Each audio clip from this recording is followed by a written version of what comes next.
inverse variation for the next two numbers 3 and 4. So I want you guys to look over these two examples on your own again, check your answers with mine, and solve using inverse variation now for what it's asking.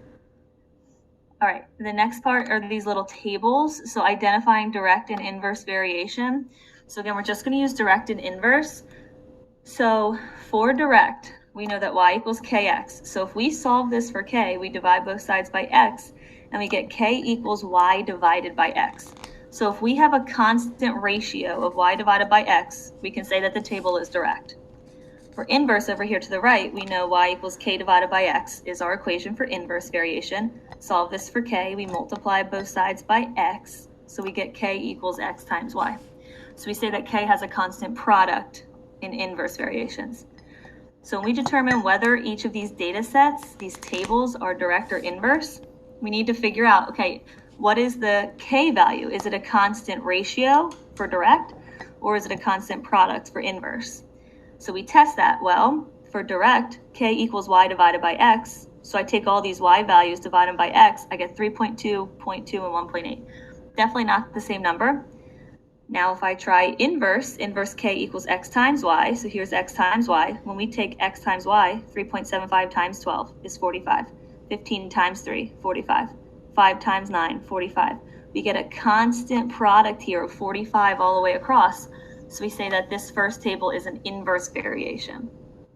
So that's how we figure out if we have direct or inverse variations. I mean, try the same thing for number 2. Again, y divided by x is testing if it's direct. So I'll put a D in front of that. X times y is testing if it's inverse. So I'll put an I in front of that. Well, number 2 is going to be direct because we have y divided by x is a constant ratio of 0.2. All right, so you guys can try number 3. Number 3 should be neither. We don't have any of the same numbers here. And number 4 is direct. We have a constant ratio of 6 in y divided by x for number 4. Okay, so you guys can play around with those, mess around with those. The last page is combined variation. Combined variation combines both direct and inverse. So when we're combining both of these, we need to write both of the equations together as one. So here we have the volume of a gas varies inversely, as the pressure P, and it varies directly as the temperature T. So if we think of both of those equations, varies inversely as P, that's V equals K divided by P. Varies directly as T, that's V equals K times T. Put those together, we get V equals K divided by P times T. Then we just go ahead and plug everything in, solve for K, and we get K equals 0.05, like you can see here. Now we're asked to solve for the volume here. What is the volume? Plug in what it says. The gas is heated to 400, pressure of 1.